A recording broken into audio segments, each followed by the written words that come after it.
آج ایک ٹاپک جو میرے دل کے بہت قریب ہے، یا یوں کہیے کہ میں بھی اس کی متاثرین میں رہا ہوں، اور شاید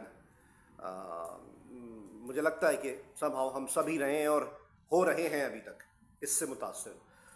وہ ٹاپک کس طرح کریکٹڈ ہے میں بتاتا ہوں۔ سب سے پہلے تو یہ کہ میں اپنی گردن بچانے کے لیے کمزور آدمی ہوں، کیونکہ نیوٹرل ہوں، تو گردن بچانے کے لیے کہتا ہوں کہ اس گولے پر، جس گولے میں ہم رہ رہے ہیں، اس کے ایک ملک میں آج کل الیکٹرانک کرائمز ایکٹ ہے، پیکا کے نام سے، اس کے خلاف احتجاج ہو رہا ہے۔ چلو سیاسی پارٹیاں کر رہی ہیں، سمجھ میں آ رہی ہے، حکومت نے کی ہے، اپوزیشن کرے، اپوزیشن ہم آواز تو ہو رہی ہے، کچھ دیگر پارٹیز، بڑی بڑی پارٹیز ہم آواز تو ہو رہی ہیں، لیکن لیڈ نہیں کر رہی۔ لیڈ اس کو کر رہی ہیں صحافتی تنظیمیں۔ بہت اچھی بات ہے، صحافتی تنظیمیں لیڈ اس احتجاج کو کر رہی ہیں، جس سے متاثر ایک عام میڈیا ورکر کیسے ہے، مجھے کوئی سمجھا نہیں پا رہا یہ کیسے غلط ہے یا صحیح ہے۔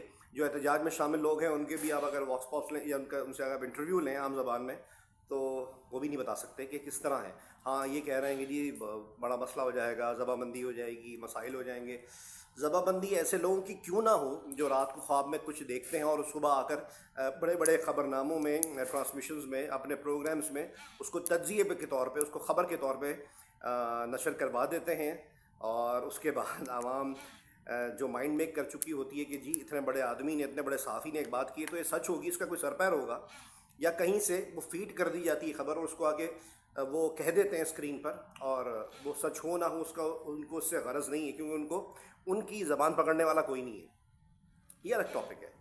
یہ صحافتی تنظیمیں، فار ایگزامپل بھائی اگر انارکلی بازار کی کوئی تنظیم ہے، یا لاہور کے علاقے صدر کی موبائل مارکیٹ کی جو تنظیم ہے، وہاں اگر نالے بہہ رہے ہیں، وہاں پہ کچھ مسائل ہیں، وہاں پہ چوریاں ہو رہی ہیں، تو وہ پہلے ان کی بات کرے گی، یا وہ ڈائریکٹ بولے گی جی ڈی ایچ اے رایا میں کیا ہو رہا ہے، یا کراچی میں اگر ہوں گے تو جی کلفٹن میں کیا ہو رہا ہے، وہ اس میں بات کریں گے، تو اپنی مارکیٹ کی بات کریں گے نا۔ ایسی صحافتی تنظیموں کی مارکیٹ کیا ہے؟ پرنٹ اخبارات، سوشل میڈیا پیجز اب بہت سے چلا رہے ہیں، نیوز چینلز، اور مین اسٹریم۔ اس میں لوگوں کا استحصال میں نے اپنی آنکھوں سے دیکھا ہے۔ کورونا کے ٹائم پہ جب بے روزگاری اتنی بڑھ گئی تھی، بہت سے چینلز کے ہمارے ساتھی، مختلف چینلز کے، اسلام آباد، لاہور، پشاور، اسلام آباد، لاہور، کراچی کے، کہ وہ آنسوؤں سے رو رہے تھے کہ ہمیں نوکری سے نکال دیا گیا، رکا پکڑا دیا گیا، اور کہ جی کل سے نہیں آنا۔ تو وہ اپنے گھروں کو نہیں جا رہے تھے کہ اپنی بیویوں کو، اپنے بچوں کو، اپنے ماں باپ کو کیسے بتائیں کہ کل سے ہم نوکری پہ نہیں جا سکیں گے، ہمارے روٹی پر، ہمارے کچن پر بات آ گئی ہے۔ اور یہ ایسے ایسے ورکرز تھے جنہوں نے ایک ایک ادارے کو 15 16 20 سال دیے ہوئے تھے، بس وہ ایک مخصوص لابی کا حصہ نہیں تھے، یا ادارے نے اپنی مجبوری گردان کر ان کو نکال دیا۔ اس وقت کی صحافتی تنظیمیں کہاں تھیں؟ باقاعدہ خاموش تھیں، پری پلانڈ خاموش تھیں۔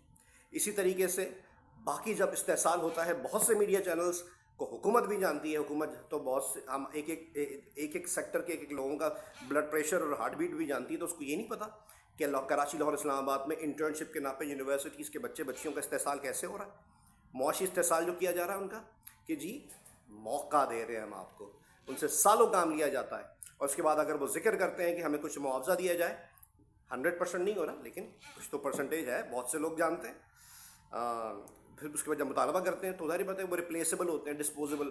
آپ دیکھیے، آپ نے جو پیپسی یا کوک کی جو بوتل ہوتی ہے، وہ ایک میڈیا، ایک عام شریف میڈیا ورکر کی وہ حیثیت ہے، ان کو ڈسپوز آف کر دیا جاتا ہے کہ اچھا پیسے مانگ رہے ہو، چلو فارغ۔ اس وقت یہ صحافتی تنظیمیں کیوں کچھ نہیں بولتی ہیں؟ 2010 میں لے آفس ہوئے، لوگوں کو نکالا گیا، یہ صحافتی تنظیمیں کچھ نہیں بولی۔ اس کے بعد کرونا کے ٹائم پہ لیٹسٹ ریسنٹ پاسٹ میں دیکھیں، اور ابھی کچھ عرصے پہلے بھی بہت سے چینلز میں لوگوں کو لیٹر پکڑا دیے گئے کہ یار آپ کل سے مت آنا۔ اس وقت یہ صحافتی تنظیموں کے لوگ کیوں نہیں بولتے؟ مجھے یہ بات سمجھ میں نہیں آتی۔ اسی طریقے سے ہراسمنٹ کے کیسز ہوتے ہیں، مینٹل سیکچول ہراسمنٹ کے کیسز ہوتے ہیں، اس وقت یہ صحافتی تنظیمیں کیوں نہیں بولتی؟ کوئی ایسا پلیٹ فارم کیوں نہیں ہے کہ جہاں پر یہ یہاں کے جو ورکرز ہیں اپنے جو ذہنی طور پہ ان کو ٹارچر کیا جاتا ہے، یا اگر خواتین ہیں ان کا کوئی استحصال ہو رہا ہے، کہ وہاں جا کے بات کر سکیں؟ ایسی کوئی باڈی نہیں ہے جو ان کے بارے میں سن سکے۔ جو صحافیوں کے نام پر باڈی ہے وہ تو سنتے ہی نہیں ہے اور کوئی ایسا میکانزم نہیں ہے کہ وہ ان کو کیٹر کر سکیں گے، جی ہاں ہم آپ کی بات سنیں گے۔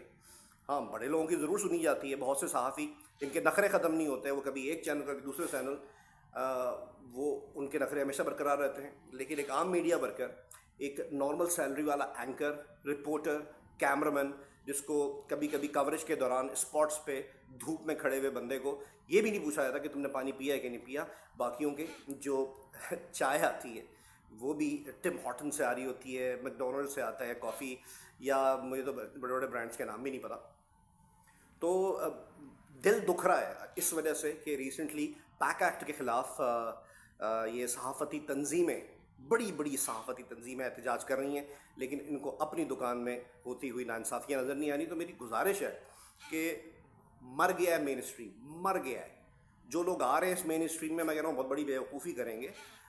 جو لوگ آلریڈی ہیں وہ تو یہ سوچ رہے ہیں کہ ہمیں آج متبادل ملے اور ہم کل سے نہ آئیں, کیونکہ یہاں پہ استحصال اپنے عروج پر ہے.